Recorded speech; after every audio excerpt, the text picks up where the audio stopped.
Welcome and hi everyone. நான் உங்க ருஷி. எல்லாரும் எப்படி இருக்கீங்க friends? We all are doing good. இன்னைக்கு வந்துட்டு நம்ம சேனல்ல என்ன வீடியோன்னு பாத்தீங்கன்னு சொன்னா நோன்பு கஞ்சி preparation. அது மட்டும் இல்லாம நாங்க இன்னைய நாள் வந்துட்டு ஒரு பீச் சைட் போயிட்டு தான் எங்க நோன்பு திறக்கிற ஏற்பாடு செய்திருக்கிறோம். சோ வாங்க நாங்க வீடியோக்குள்ள போலாம். சோ வீடியோக்குள்ள போறதுக்கு முன்னாடி என்னோட சேனலை இது வரைக்கும் யாராவது சப்ஸ்கிரைப் பண்ணாம பாத்துட்டு இருக்கீங்கன்னு சொன்னா மறக்காம சப்ஸ்கிரைப் பண்ணி அப்படியே பக்கத்துல இருக்கிற பெல் ஐகானையும் கிளிக் பண்ணி விடுங்க.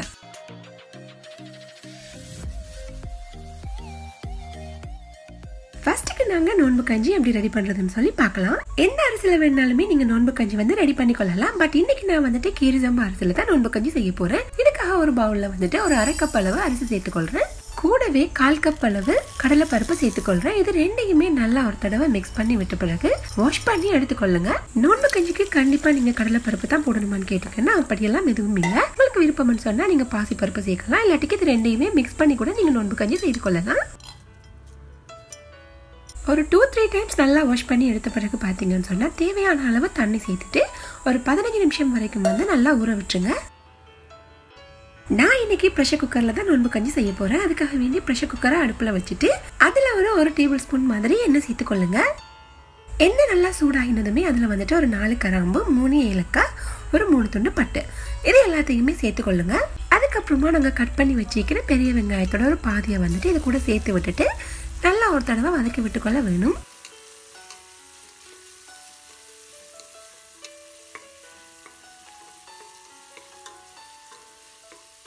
வெங்காயம் ஓரளவுக்கு வதங்கின பிறகு கொஞ்சமா கறிவேப்பிலை, கொஞ்சமா ரம்பை, அது கூடவே கொஞ்சமா புதினா இலை, அப்புறமா ஒரு டேபிள் ஸ்பூன் அளவு இஞ்சி பூண்டு பேஸ்ட், இது எல்லாத்தையும் சேர்த்து விட்ட பிறகு இஞ்சி பூண்டு பேஸ்டோட பச்சை வாசனை போகும் வரை மறுபடியும் நல்லா ஒரு தடவை வதக்கி விட்டுக்கொள்ளுங்க.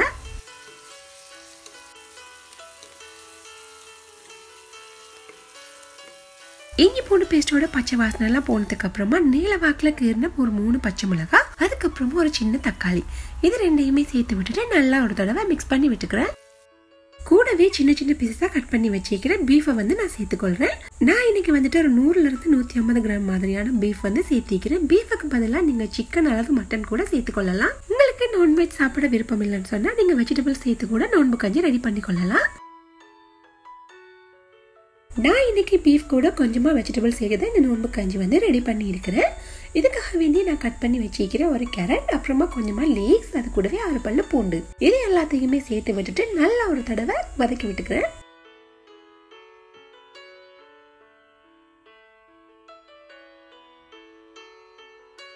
இந்த அளவுக்கு வெஜிடபிள்ஸ் எல்லாமே வதங்கின பிறகு அதுல வந்துட்டு ஒரு டீஸ்பூன் அளவு வெந்தயம் சேர்த்துக்கொள்றேன். வெந்தயம் வந்துட்டு நீங்க அளவுக்கு அதிகமா சேர்த்துடக்கூடாது. நீங்க கூடுதலா சேர்த்துட்டீங்கன்னு சொன்னா உங்களோட நோன்பு கஞ்சி வந்து லைட்டா கசக்க ஆரம்பிச்சிடும். அடுத்ததான் நோன்பு கஞ்சிக்கு தேவையான மசாலா பவுடர்ஸ் எல்லாத்தையுமே சேர்த்துக்கொள்வோம். இதுக்காக வேண்டி ஒரு 1/2 டீஸ்பூன் மிளகுத்தூள், 1/2 டீஸ்பூன் சீரகத்தூள், அது கூடவே 1/4 டீஸ்பூன் மஞ்சள் தூள், அப்புறமா தேவையான அளவு உப்பு, இது எல்லாத்தையுமே சேர்த்து விட்ட பிறகு நல்லா ஒரு தடவை மிக்ஸ் பண்ணி விட்டுக்கொள்ள போறேன்.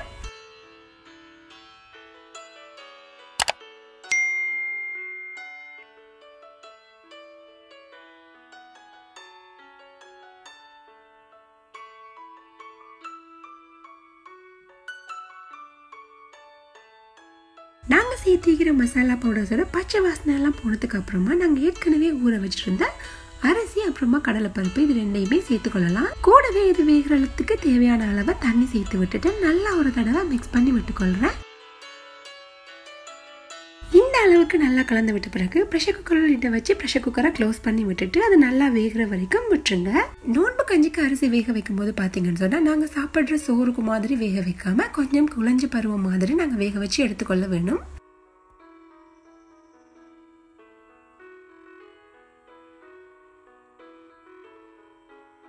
ப்ரெஷர் குக்கரில் ஒரு ஃபுல் விசில் வந்த பிறகு நான் வந்து ஸ்டவ்வை ஆஃப் பண்ணி வச்சுட்டேன். இப்போ இதோட ப்ரெஷர் எல்லாம் ரிலீஸ் ஆகின பிறகு நாங்கள் இதை ஓப்பன் பண்ணி பார்த்துடலாம்.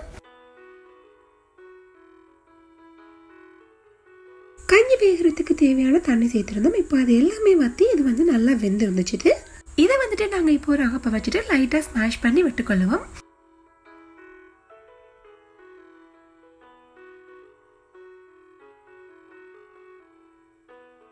இந்த அளவுக்கு நல்லா ஸ்மாஷ் பண்ணி விட்ட பிறகு இதுக்கு கொஞ்சமா தண்ணி சேர்த்து விட்டுட்டு இதை வந்து நல்லா ஒரு தடவை மிக்ஸ் பண்ணி விட்டுக்கொள்ளுவோம்.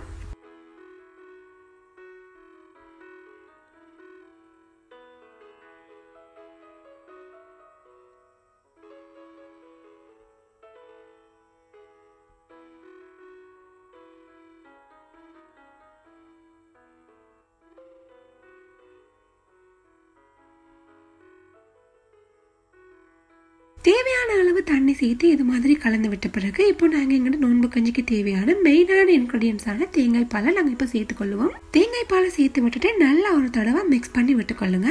தேங்காய் பால் சேர்த்த பிறகு ரொம்ப நேரம் கொதிக்க விட வேண்டிய அவசியம் இல்லை. ஒரு 2 மினிட்ஸ் மாதிரி கொதிச்சிருச்சுன்னு சொன்னால் நீங்கள் ஸ்டவ்வை ஆஃப் பண்ணி விட்டுக்கொள்ளுங்க. ஸோ இப்போ வந்துட்டு பார்த்தீங்கன்னு சொன்னால் உங்களுக்கு ரொம்பவும் சூப்பரான ஹெல்தியான நோன்பு கஞ்சி வந்து ரொம்பவும் குயிக்காகவே ரெடி ஆயிடுச்சு. இப்போ நாங்கள் அடுத்ததான் என்ன பண்ண போகிறோம்னு சொல்லி பார்த்தீங்கன்னு சொன்னால் நோன்பு கஞ்சியோட சேர்த்து சாப்பிட்றதுக்காக வேண்டி ஒரு சின்ன சம்பல் ஒன்று ரெடி பண்ணிக்கொள்ள போகிறோம். இது மாதிரியான சம்பலோட நீங்கள் நோன்பு கஞ்சி குடிக்கும்போது உங்களால் அட்டகாசமான ஒரு டேஸ்ட் ஒன்று ஃபீல் பண்ணிக்கொள்ள முடியும். நாங்கள் இப்போ சம்பல் ரெடி பண்ணி எடுத்துக்கொள்ளலாம். இதுக்காக வேண்டிய ஒரு பிளண்டர் ஜக்குளுக்கு கொஞ்சமாக வெங்காயம், அது கூடவே ஃப்ரை பண்ணின காஞ்ச கொச்சிக்காய் 4, ஃப்ரை பண்ணின கோணினால் கொஞ்சமாக சேர்த்து விட்டுட்டு இது கூட சின்ன சின்ன பீஸஸாக கட் பண்ணின மாங்காய் துண்டுகளையும் சேர்த்துக்கொள்கிறேன். கூடவே இதுக்கு தேவையான அளவு உப்பு சேர்த்துட்டு நல்லா ஒரு தடவை பிளெண்ட் பண்ணி எடுத்துக்கொள்ள போகிறேன்.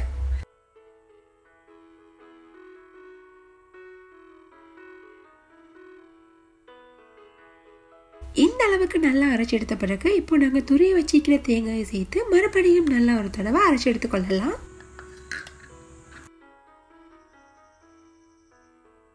இப்போ பார்த்தீங்கன்னா தெரியும் ரொம்பவுமே ஹெல்தியான அது கூட ரொம்பவும் டேஸ்டான நோன்பு கஞ்சி வந்து வீட்டிலேயே ரொம்பவும் சுலபமாக ரெடி பண்ணியாச்சு. ஸோ கண்டிப்பாக நீங்களும் இதை உங்கள் வீட்டில் ட்ரை பண்ணி பாருங்கள். என்னோட ஹாபிக்கு பார்த்தீங்கன்னு சொன்னால் ஸ்பெஷலாக நோன்பு திறக்கிறதுக்கு எந்த ஒரு சாப்பாடுமே இல்லாட்டியும் கண்டிப்பாக வந்து அவருக்கு நோன்பு கஞ்சி இருந்தே ஆகணும். ஸோ எல்லா நோன்புக்குமே பார்த்தீங்கன்னு சொன்னால் நாங்கள் நோன்பு கஞ்சி வந்து வீட்டிலேயே தான் ரெடி பண்ணி கொள்ளுவோம். சில வேளைகளில் நீங்கள் கேட்கலாம், நீங்கள் ஏன் பள்ளியில் கஞ்சி எடுக்கிறலன்னு சொல்லிட்டு. எங்களோட வீட்டில் பார்த்தீங்கன்னு சொன்னால் நானும் என்னோட ஹபியும் மட்டும்தான். ஸோ ஹபி ஒர்க் முடிஞ்சு வரும்போது பள்ளிக்கு போயிட்டு கஞ்சி எடுத்துட்டு வரன்ற விஷயம் வந்து ரொம்பவுமே கஷ்டமாக இருந்துச்சு. அதனால தான் நாங்கள் வீட்டிலேயே ரெடி பண்ணி கொள்கிறோம். இன்னைய நாள் இஃப்தாருக்காக வேண்டி நான் வீட்டில் வந்துட்டு பார்த்தீங்கன்னு சொன்னால் நோன்பு கஞ்சி அது கூட ரோஸ் மில்க் இது 2 மட்டும் தான் ரெடி பண்ணியிருந்தேன். நான் ரெடி பண்ணின நோன்பு கஞ்சி அது கூடவே ரோஸ் மில்க் இது 2யுமே பேக் பண்ணி எடுத்துட்டு நானும் என்னோட ஹாபியும் பார்த்தீங்கன்னு சொன்னால் பீச்சுக்கு போய் கொண்டிருக்கிறோம். நாங்கள் பீச்சுக்கு போகிறதுக்கு ரெடியான நாள் பார்த்தீங்கன்னு சொன்னாக்கா ஒர்க் டே. ஸோ அதனால் வந்துட்டு நான் வீட்டில் எந்த ஒரு ஷார்ட்டிட்ஸுமே ரெடி பண்ணலை. ஸோ போகிற வழியில் பெரிய பாலத்தில் பார்த்தீங்கன்னு சொன்னால் எங்களுக்கு தேவையான ஷார்ட்டிட்ஸ் எல்லாத்தையுமே நாங்கள் வாங்கி எடுத்துக்கிட்டோம். நாங்கள் 2 பேருன்றதால எங்களுக்கு தேவையானது மட்டும்தான் வாங்கினோம். ஸோ எப்போவுமே வந்துட்டு பார்த்தீங்கன்னு சொன்னால் நாங்கள் அளவுக்கு அதிகமாக வாங்கி ஃபுட்டை வேஸ்ட் பண்ணுற ஒரு ஹேபிட் வந்து வச்சிருக்கவே கூடாது. அது மட்டும் இல்லாமல் இப்போ ஸ்ரீலங்காவில் இருக்கிற சிச்சுவேஷன் வந்து எங்கள் எல்லாருக்குமே தெரியும். அதனால் ஃபுட் வேஸ்ட் ஆகிறத வந்து நீங்கள் முற்றிலுமே அவாய்ட் பண்ணிக்கொள்ளுங்க.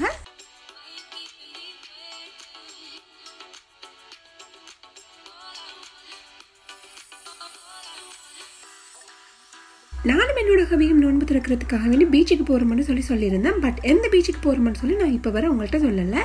நாங்கள் இப்போ எந்த பீச்சுக்கு போக போகிறோம்னு சொல்லி பார்த்தீங்கன்னு சொன்னால் மூதூர்லேருந்து கிண்ணியாக்கு போகிற உப்பள்ளியில் வந்துட்டு உப்பாறு பாலத்துக்கு கீழே உள்ள பீச்சுக்கு தான் நாங்கள் இப்போ போக போகிறோம்.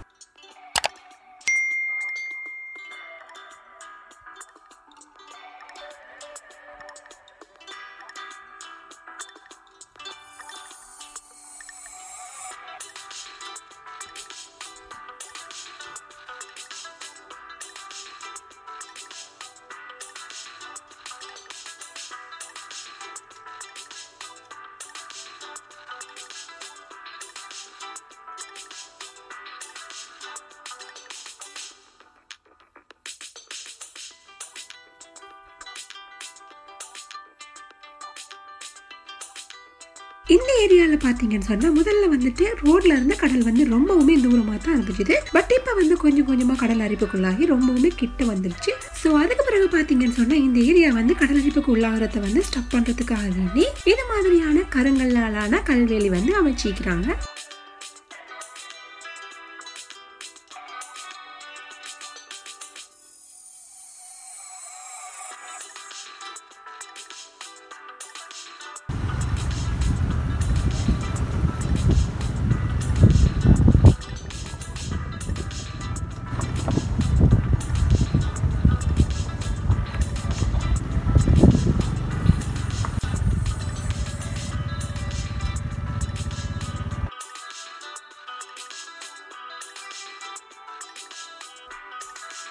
ஒரு வழியா நாங்கள் வர வேண்டிய இடத்துக்கு வந்து சேர்ந்துட்டோம்.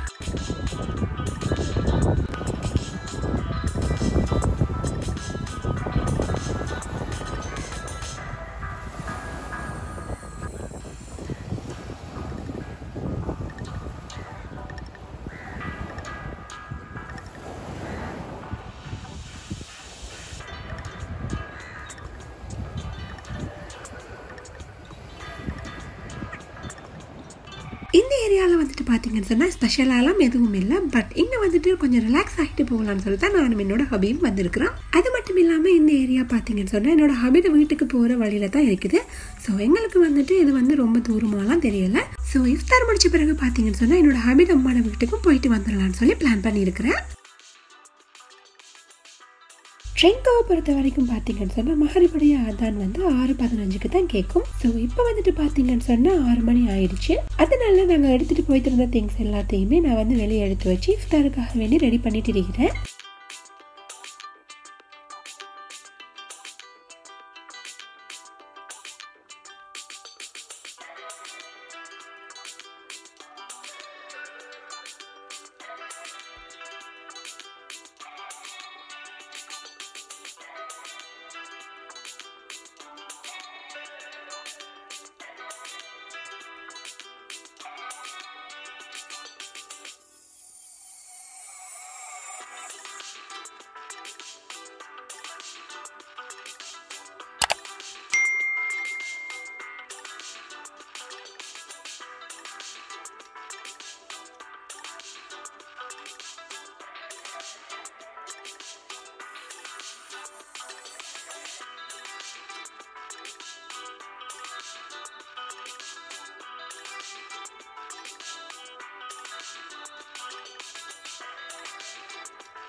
மகரிபுடைய அதான் கேட்டு நோன்பெல்லாம் திறந்த பிறகு பார்த்தீங்கன்னு சொன்னால் குயிக்காகவே இருட்ட ஆரம்பிச்சிருச்சு. ஸோ நாங்கள் 2 பேரும் அந்த வீட்டை விட்டு லீவ் ஆகி மாமியோட வீட்டுக்கு போயிட்டு அதுக்கப்புறமா வீட்டை போகலான்னு சொல்லி போய் கொண்டிருக்கிறோம்.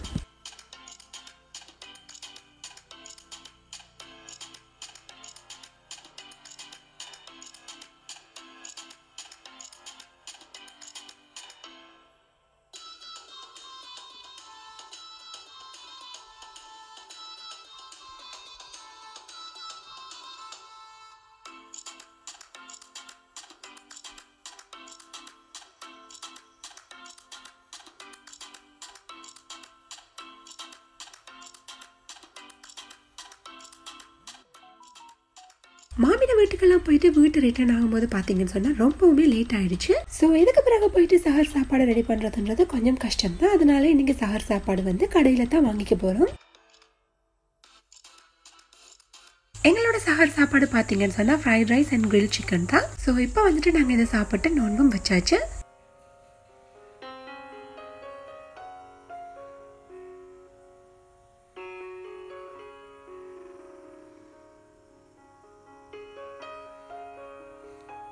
இந்த வீடியோ இவ்வளவு தான். ஸோ இந்த வீடியோ வந்துட்டு பார்த்தீங்கன்னா உங்க எல்லாருக்குமே ரொம்பவும் பிடிச்சிருக்குமான்னு நினைக்கிறேன். ஸோ இந்த வீடியோ உங்களுக்கு பிடிச்சிருந்தா மறக்காம லைக் பண்ணுங்க, கமெண்ட் பண்ணுங்க, அது கூட உங்க ஃப்ரெண்ட்ஸ் அண்ட் ஃபேமிலிக்கும் ஷேர் பண்ணி விடுங்க.